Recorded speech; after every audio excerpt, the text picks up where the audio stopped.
Hello friends, Evan global classes में आप सभी का स्वागत है। मैं आज फिर से बिहार पुलिस का क्वेश्चन बैंक जो एग्जामिनेशन 22/10/2017 के एग्जाम में पूछे गए सवालों का आज हम लोग हल देखेंगे। तो दोस्तों, अगर हमारे चैनल का आपने अभी तक सब्सक्राइब नहीं किया तो जल्द से सब्सक्राइब कर लीजिए। चलिए बिना देरी के शुरू करते हैं आज का पहला सवाल। आज का पहला सवाल है कि निम्नलिखित में से कौन सा शून्य नहीं दर्शाता है। तो इसका सही उत्तर हो जाएगा 2/0 जो है यह शून्य को नहीं दर्शाता है। यह इन्फिनिटिव या अपरिभाषित है, यह शून्य नहीं हो सकता। तो 2 में किसी को 0 से भागा देंगे तो शून्य कभी नहीं होगा। अगला सवाल है कि पढ़ना शब्द किस प्रकार की क्रिया है। तो इसका सही उत्तर हो जाएगा ऑप्शन ए, सकर्मक है। अगला सवाल है कि भारत में रबड़ का उत्पादन करने वाला अग्रणी राज्य कौन सा है। तो इसका सही उत्तर हो जाएगा केरल। केरल जो है पूरे भारत में सबसे ज़्यादा रबड़ का उत्पादन करता है और ये कुल रबड़ उत्पादक में 70% जो है अकेले जो है केरल राज्य उत्पादन करता है रबड़ का। अगला सवाल है कि परमाणु के केंद्र के चारों ओर इलेक्ट्रॉन बिना ऊर्जा खोए वृत्ताकार पथ पर घूमता है, यह किसने कहा था। इसका सही उत्तर हो जाएगा ऑप्शन ए, बोहर ने कहा था। अगला सवाल है कि a + b का whole square plus a - b का होल स्क्वायर का मान क्या होगा। इसका सही उत्तर हो जाएगा ऑप्शन सी, 2a² + b²। तो ये कैसे होगा। तो a + b का होल स्क्वायर क्या होता है दोस्तों। तो a + b का होल स्क्वायर तो a² + b² + 2ab प्लस फिर a - b का होल स्क्वायर। a - b का होल स्क्वायर क्या होता है। तो a² + b² - 2ab। अब ये ब्रैकेट में तो ब्रैकेट को तोड़ देते हैं दोस्तों। a² + b² + 2ab। यहाँ पे प्लस है, ये माइनस होता है तो यहाँ पे माइनस प्लस प्लस हो जाता है। तो प्लस है तो प्लस में प्लस से गुना करते हैं तो प्लस ही होता है। तो a² प्लस प्लस प्लस ही होता है। तो b² प्लस माइनस माइनस होता है 2ab। तो 2ab कट गया तो बचा क्या दोस्तों। तो 2a² + 2b²। तो 2 कॉमन ले लेते हैं तो a² + b² यह है। तो इसका आंसर क्या हो जाएगा, ऑप्शन सी हो जाएगा। अगला सवाल है कि किलोवाट घंटा किसकी इकाई है। तो इसका सही उत्तर हो जाएगा किलोवाट घंटा जो है ये ऊर्जा का इकाई है। 1 किलोवाट घंटा में कितना वाट घंटा होता है। तो 1000 वाट घंटा होता है। अगला सवाल है कि भारत में प्रथम रेल टर्मिनल कौन है। तो इसका सही उत्तर हो जाएगा option C, Chhatrapati Shivaji terminal है। छत्रपति शिवाजी का पुराना नाम जो है दोस्तों ये विक्टोरिया टर्मिनस था। इसका पुराना नाम क्या था, विक्टोरिया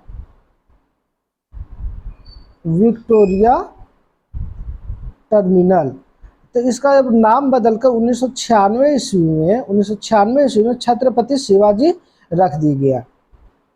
और छत्रपति शिवाजी स्टेशन को 2004 ईस्वी में यूनेस्को के विश्व धरोहर में शामिल किया गया था। अगला सवाल है कि लार्वा का कुछ परिवर्तनों के जरिए वयस्क के बदलने की प्रक्रिया क्या कहलाती है। तो इसका सही उत्तर हो जाएगा ऑप्शन बी, कायांतरण कहलाती है। अगला सवाल है कि अंतर्राष्ट्रीय व्यापार के संदर्भ में डंपिंग का क्या अर्थ है। तो इसका सही उत्तर हो जाएगा ऑप्शन सी, उत्पादन के वास्तविक लागत से कम या उसके घरेलू बाजार के मूल्य के नीचे की कीमतों पर निर्यात करना होता है। अगला सवाल है कि बौद्ध धर्म के संस्थापक कौन थे। तो इसका सही उत्तर हो जाएगा ऑप्शन सी, गौतम बुद्ध। गौतम बुद्ध का जन्म जो दोस्तों 563 ईस्वी पूर्व कपिल वस्तु के निकट लुम्बिनी नामक स्थान पे हुआ था। अगला सवाल है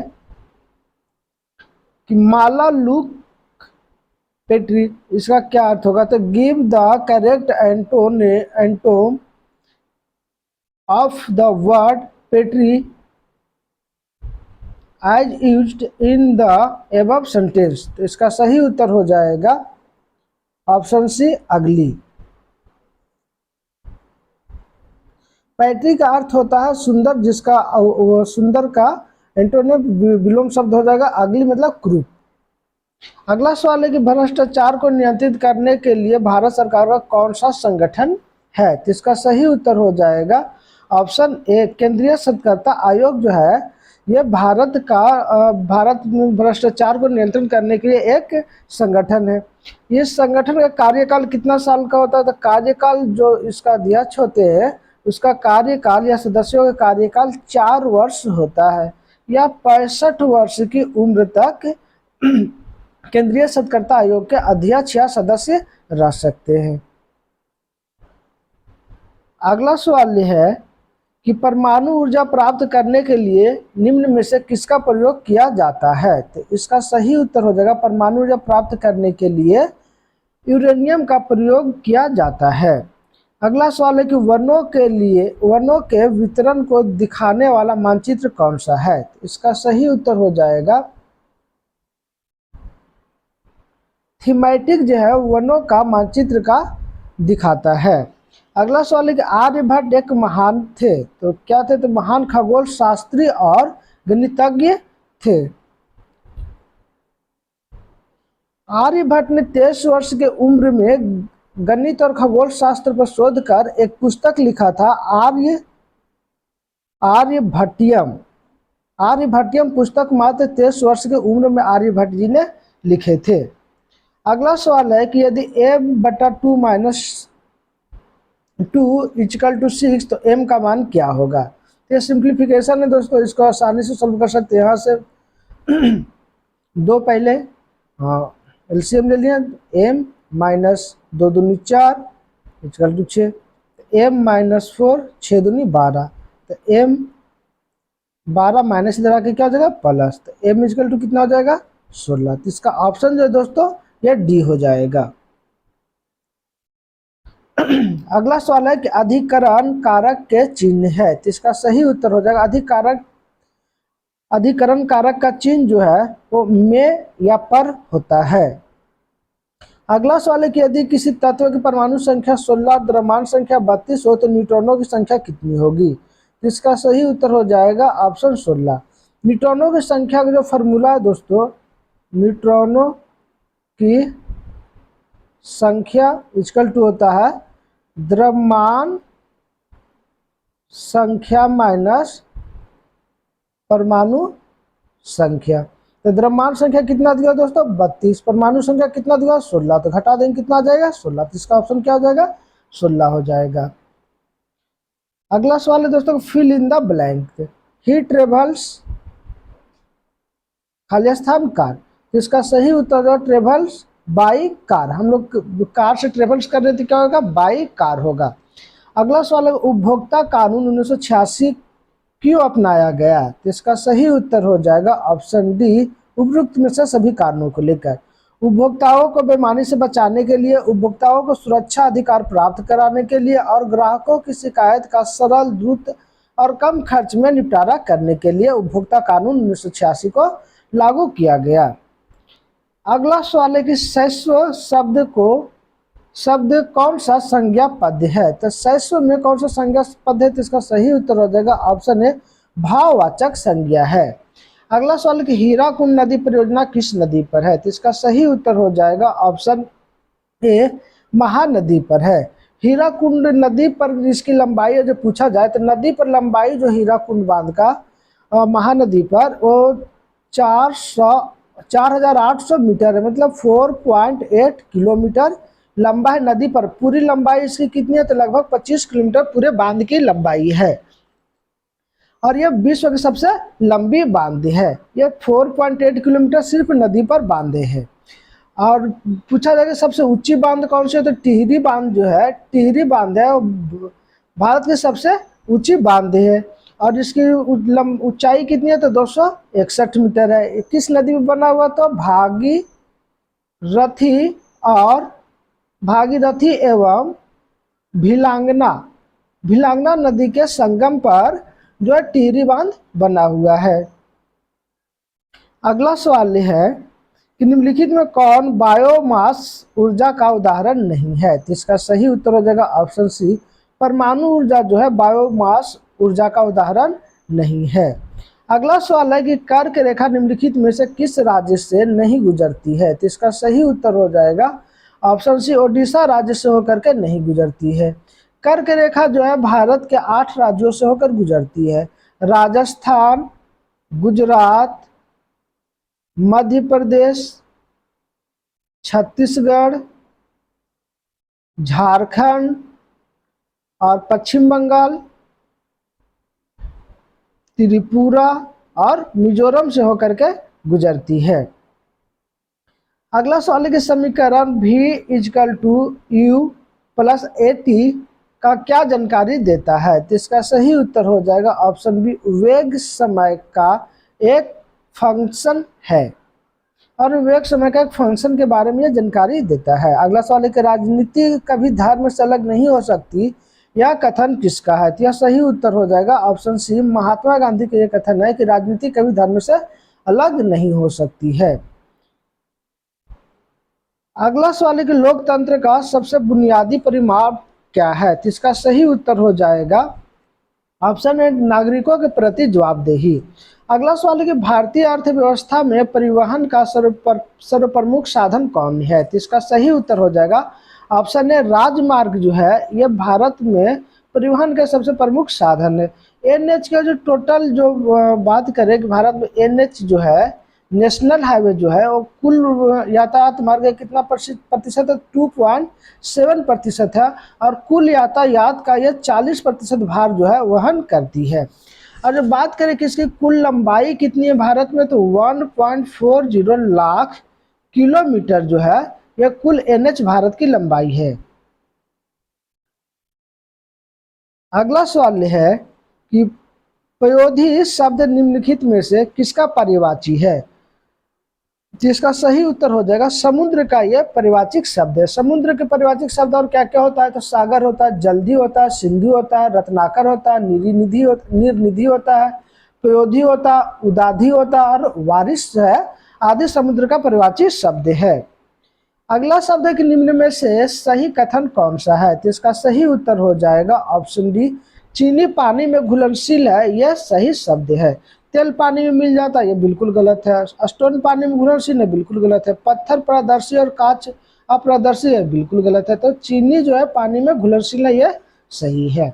अगला सवाल संयुक्त राष्ट्र सुरक्षा परिषद के अस्थायी सदस्य है, तो इसका सही उत्तर हो जाएगा ऑप्शन डी, संयुक्त राज्य अमेरिका, रूस, यूक्रेन, फ्रांस और चीन। ये 5 देश जो है ये अस्थायी देश है और 10 जो है अस्थायी देश संयुक्त राष्ट्र सुरक्षा परिषद के होते हैं। और ये जो हर एक 2 वर्ष पे जो है, हर एक 2 वर्ष पे अस्थायी सदस्य जो है हर एक 2 वर्ष पे 2/3 बहुमत से 2 वर्ष पे क्या होता है, निर्वाचित होता है। और बाकी हटते रहता है 2 वर्ष पे 2/3 सदस्य जो निष्कासित होता है, 2/3 सदस्य बहुमत से आता है। भारत जो है 8वीं बार सुरक्षा परिषद का अस्थायी सदस्य बना था, 8वीं बार बना था। कब बना था? तो 2021 से 2022 के बीच में 8वीं बार सुरक्षा परिषद का अस्थायी सदस्य बना था। सुरक्षा परिषद को दुनिया का पुलिसमैन भी कहा जाता है। इसका मुख्य रूप से कार्य क्या है? तो अंतर्राष्ट्रीय शांति एवं सुरक्षा बनाए रखने के लिए सुरक्षा परिषद का स्थापना किया गया था। अगला सवाल है कि GST लागू करने वाला पहला राज्य कौन है? तो इसका सही उत्तर हो जाएगा GST लागू करने वाला पहला राज्य जो है यह असम में है। GST सर्वप्रथम कब लागू हुआ था? तो 1 जुलाई 2017 को पहली बार GST लागू किया गया था। GST कैसा कर है? तो GST जो है एक प्रकार का अप्रत्यक्ष कर में आता है, एक प्रकार अप्रत्यक्ष कर है। और ये कितना प्रतिशत GST लगता है? तो 0% लगाया जाता है, अलग अलग सामग्री में 5% लगाया जाता है, 12%, 18% और 28%, 5 प्रकार का GST का निर्धारण किया गया है। जो अलग अलग वस्तुओं पे अलग अलग प्रकार के GST निर्धारित किया गया है। अगला सवाल है कि हिंदी साहित्य का सबसे प्रसिद्ध उपन्यासकार किसे माना जाता है? तो इसका सही उत्तर हो जाएगा ऑप्शन ए, महादेवी वर्मा को हिंदी उपन्यासकार का सबसे प्रसिद्ध उपन्यासकार माना जाता है।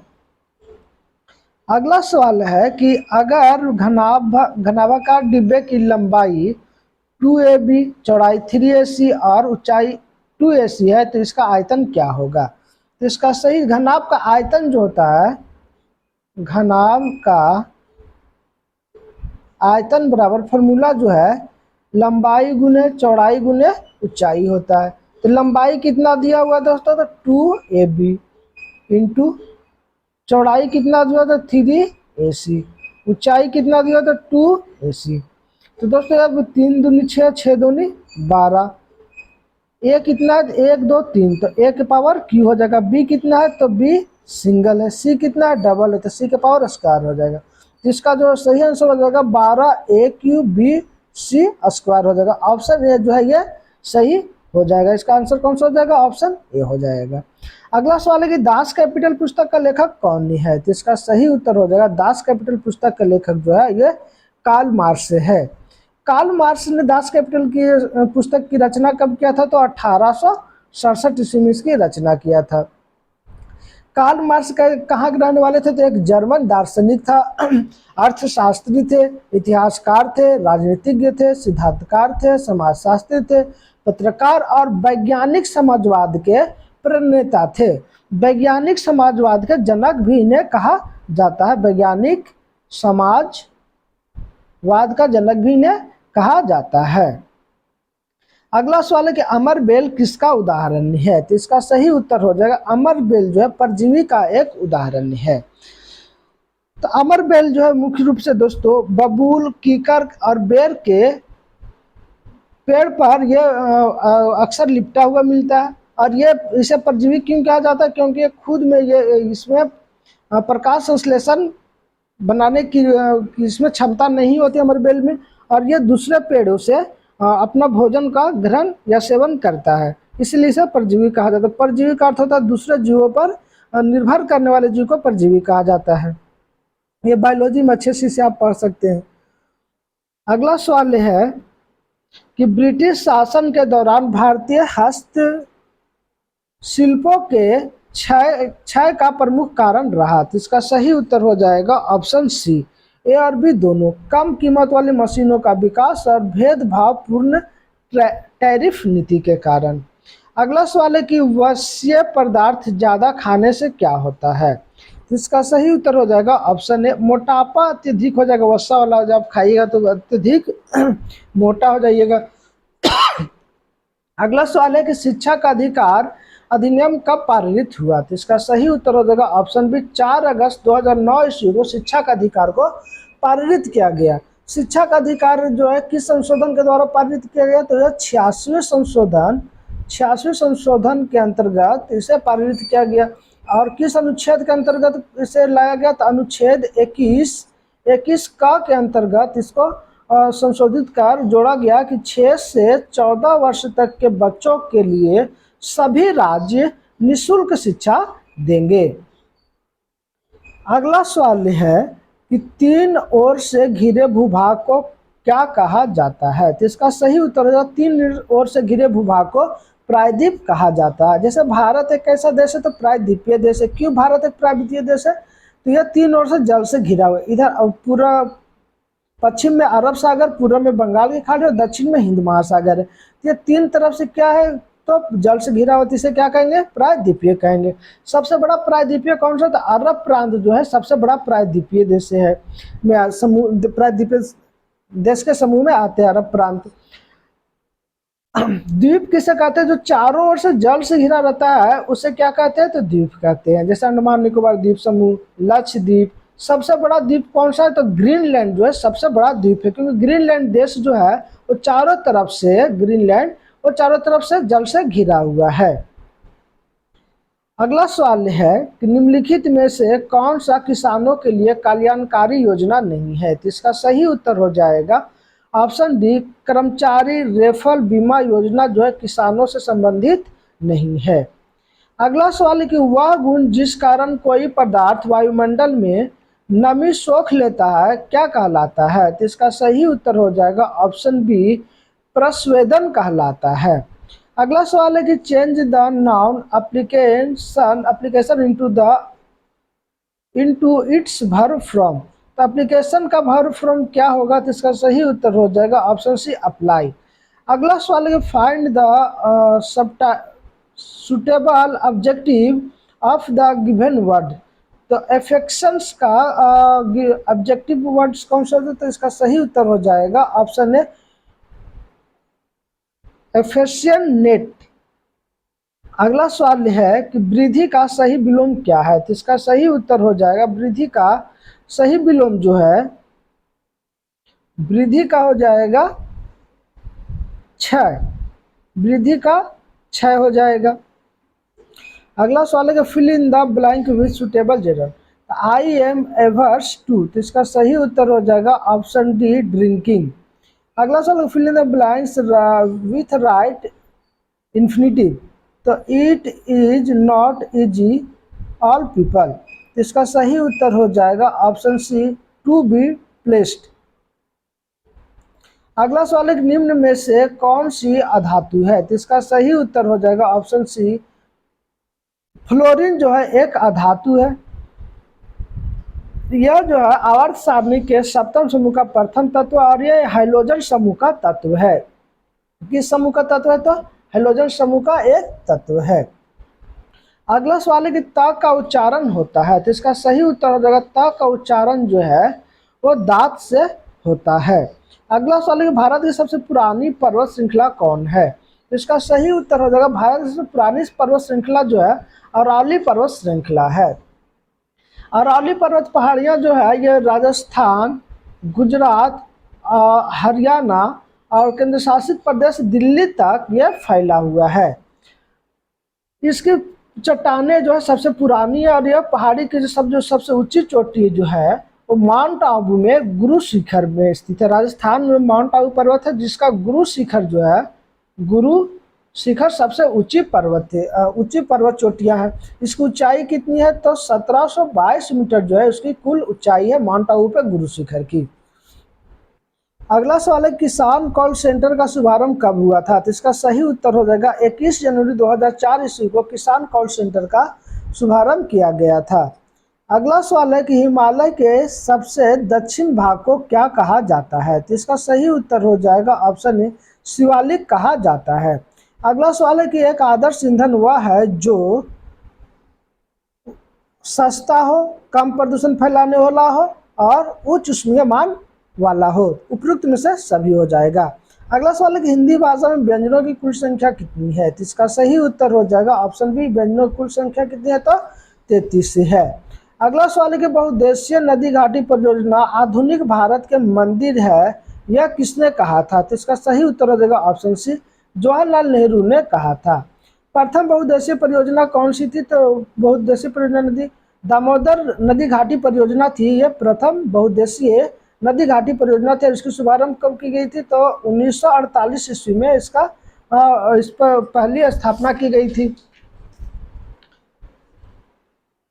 अगला सवाल है कि पौधे प्रकाश संश्लेषण के दौरान कौन सी गैस मुक्त करते हैं? तो इसका सही उत्तर हो जाएगा ऑप्शन डी ऑक्सीजन गैस को मुक्त करते हैं। अगला सवाल है एग्रो एस्ट्रोलॉजी के अंतर्गत किसका अध्ययन किया जाता है? तो इसका सही उत्तर हो जाएगा ऑप्शन सी घास का अध्ययन किया जाता है। अगला सवाल है कि पानी को रोगाणु मुक्त करने के लिए किस रसायन का उपयोग किया जाता है? तो इसका सही उत्तर हो जाएगा ऑप्शन ए क्लोरीन का प्रयोग किया जाता है। अगला सवाल है कि ईस्ट के द्वारा शर्करा का अल्कोहल में परिवर्तन कहलाता है। तो इसका सही उत्तर हो जाएगा ऑप्शन ए किण्वन कहलाता है। अगला सवाल है कि दक्षिण पश्चिम मानसून में हवा किस ओर बहती है? तो इसका सही उत्तर हो जाएगा ऑप्शन बी समुद्र से भूमि की ओर बहती है। अगला सवाल है कि मानव खोपड़ी में हड्डियों की संख्या कितनी होती है?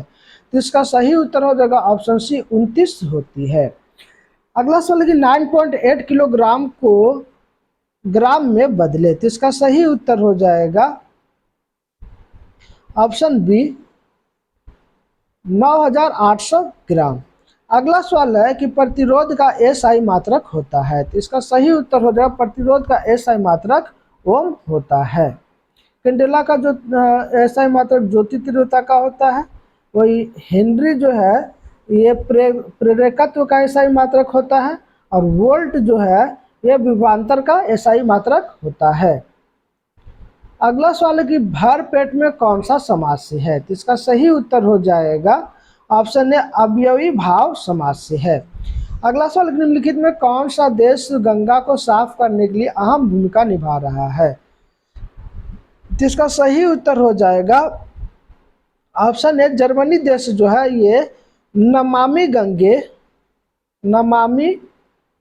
गंगे प्रोजेक्ट योजना के तहत गंगा नदी को साफ करने में जर्मनी देश जो है ये अहम भूमिका निभा रही है। अगला सवाल है, कवि शब्द का स्त्रीलिंग रूप क्या होगा? इसका सही उत्तर हो जाएगा कवित्री। अगला सवाल है कि पोलियो और चेचक रोग होता है, तो इसका सही उत्तर हो जाएगा पोलियो और चेचक रोग जो है वो विषाणु वायरस के संक्रमण के कारण होता है।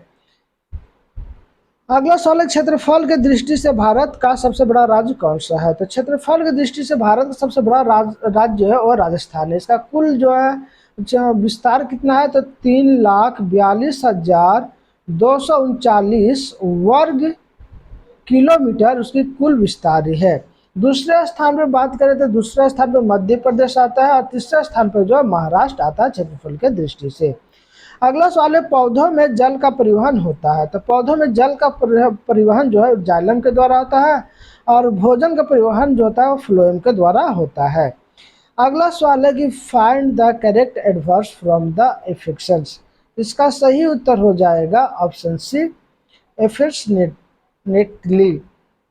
अगला सवाल है कि मीथेन में किस प्रकार का बंधन होता है? तो इसका सही उत्तर हो जाएगा मीथेन में जो है वो एकल प्रकार का बंधन पाया जाता है। मीथेन जो होता है ऊपर CH इस प्रकार का एकल बंधन पाया जाता है मीथेन में। अगला सवाल है कि find the plural from the word thief, तो थीफ का प्लूरल क्या होगा? तो इसका सही उत्तर हो जाएगा थीफ्स। अगला सवाल है कि किसी व्यक्ति के पास 2,000 रुपया है, यदि वह इनमें से 300 रुपया खर्च कर देता है तो वह कितना प्रतिशत राशि खर्च करता है? तो खर्च कर देता तो कितना प्रतिशत खर्च करता है, तो इसे निकालने के लिए क्या करें, जितना वो खर्च करता है ऊपर लिख देंगे, जितना राशि कुल राशि नीचे लिख देंगे, इंटू 100। 2 शून्य से 2 शून्य गया, 1 शून्य से 1 गुना गया, अब 15 दूनी 30, तो कितना प्रतिशत खर्च करता है? तो 15% जो है वो खर्च कर देता है, तो ऑप्शन बी इसका सही हो जाएगा। अगला सवाल है कि यदि एक वस्तु को 1,000 रुपये में खरीद कर 1,200 रुपये में बेच जाता है तो उसका लाभ प्रतिशत क्या होगा? तो लाभ प्रतिशत का फॉर्मूला होता है लाभ बट्टे क्रय मूल्य गुना 100। तो लाभ कितना हुआ? तो 1,000 में खरीदा, 1,200 में बेच दिया, तो लाभ कितना हुआ? 200 रुपये का उसे लाभ हुआ। तो यहाँ पर हम लिख सकते हैं, और जो लिखना चाहते हैं लाभ बराबर 1,200 माइनस 1,000। इन कंपटीशन में ये सब लिखने की जरूरत नहीं है, डायरेक्ट माइंड में करके इसका सॉल्व करना है। 200 रुपये का लाभ हुआ तो 200 रुपये नीचे लिखते, क्रय मूल्य कितना 1,000, तो 1,000 लिख दे, गुना 100 तो 100, 2 शून्य से 2 शून्य गया, 1 शून्य से 1 शून्य, तो कितना प्रतिशत का लाभ हुआ? तो 20% का लाभ हुआ, तो इसका आंसर कितना हो जाएगा? बी, ए ऑप्शन हो जाएगा। अगला सवाल है कि निम्नलिखित में से कौन अरब सागर में स्थित द्वीप समूह है? तो इसका सही उत्तर हो जाएगा ऑप्शन बी, लक्षद्वीप जो है अरब सागर में स्थित है और एक भारत के दक्षिण पश्चिम भाग में स्थित है। लक्षद्वीप में कुल द्वीपों की संख्या कितनी है? तो 36 है। अगला सवाल है कि बस के अचानक रुक जाने की स्थिति में बस में सवार यात्री आगे की ओर झुक जाता है, ऐसा न्यूटन के किस नियम के चलते होता है? तो इसका सही उत्तर हो जाएगा प्रथम गति नियम के चलते ऐसा होता है। न्यूटन के किस पुस्तक में न्यूटन गति नियम आया था? प्रिंसिपिया पुस्तक में इस गति का वर्णन किया गया था। इसका जो प्रकाशन हुआ था वह 1687 ईस्वी में हुआ था। न्यूटन के प्रथम गति के नियम को जड़त्व का नियम या गलीलियो का नियम भी कहा जाता है। अगला सवाल है कि राम ने एक साइकिल 1,000 रुपये में खरीद कर 1,300 रुपया में बेच दिया, तो उसे कितना प्रतिशत लाभ प्रतिशत? सेम क्वेश्चन आ गया।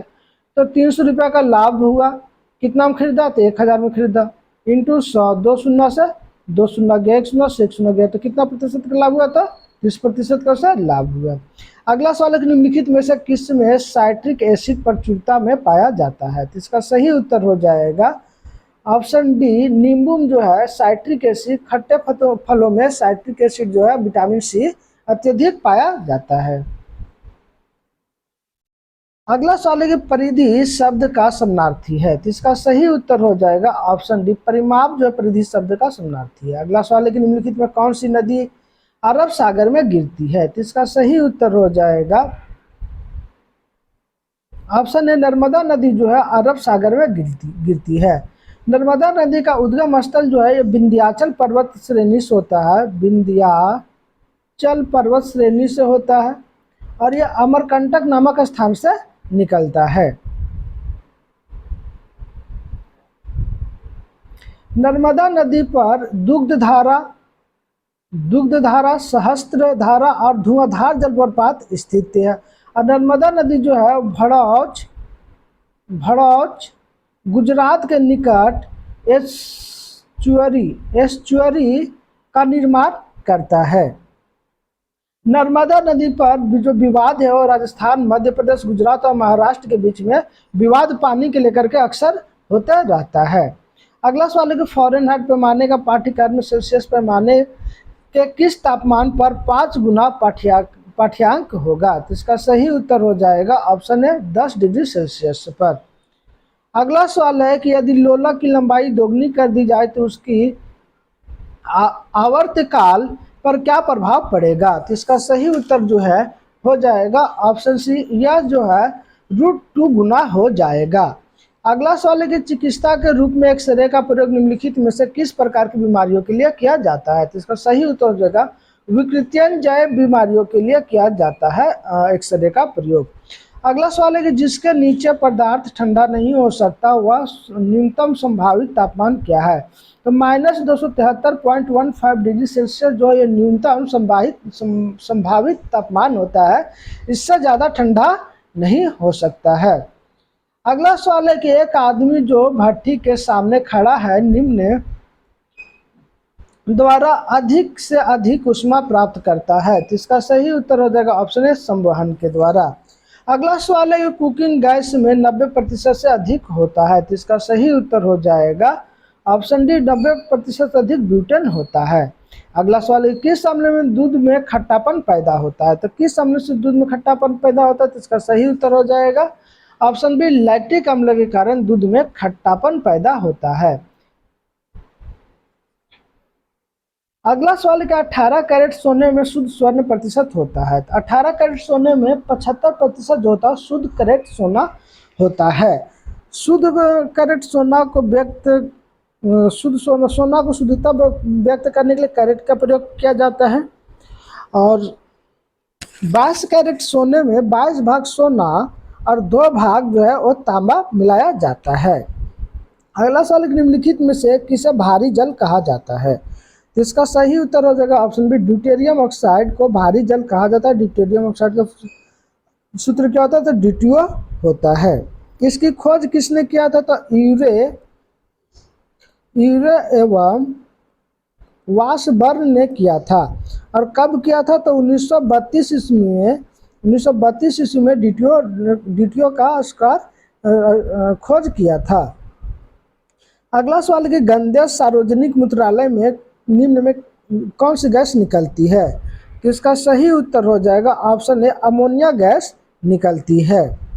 अगला सवाल है कि लाफिंग गैस है, तो लाफिंग गैस जो होता है और नाइट्रस ऑक्साइड को लाफिंग गैस कहा जाता है। इसका सूत्र क्या होता है, तो N2O होता है।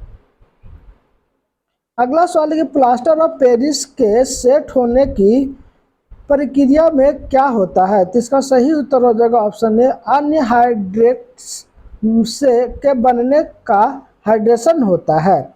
अगला सवाल है कि NaOH सूत्र वाले यौगिक का सामान्य नाम क्या है, तो इसका सही उत्तर हो जाएगा ऑप्शन ए, कास्टिक सोडा को सामान्य सूत्र क्या है, तो NaOH होता है। अगला सवाल है कि जिसमें वस्तु की अपेक्षा प्रतिबिंब बड़ा दिखाई देता है वह दर्पण है, तो इसका सही उत्तर हो जाएगा ऑप्शन बी, अवतल दर्पण होता है।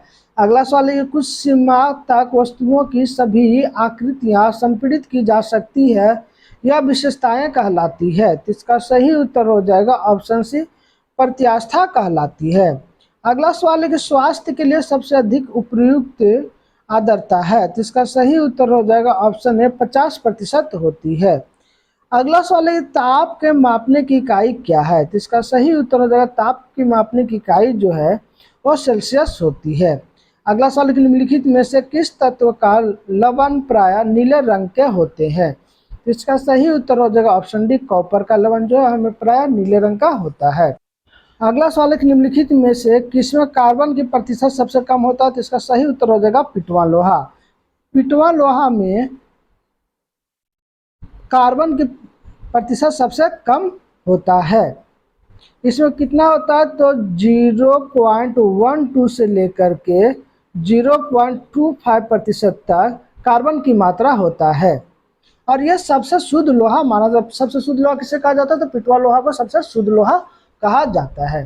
धन्यवाद दोस्तों, हमारा वीडियो आप लोग कैसा लगा कमेंट करके जरूर बताएं। दोस्तों अगर हमारे चैनल को आपने अभी तक सब्सक्राइब नहीं किए हैं तो जल्द से जल्द सब्सक्राइब कर लीजिए। चलिए हम लोग फिर से मिलते हैं अगले वीडियो में, तब तक के लिए जय हिंद जय भारत।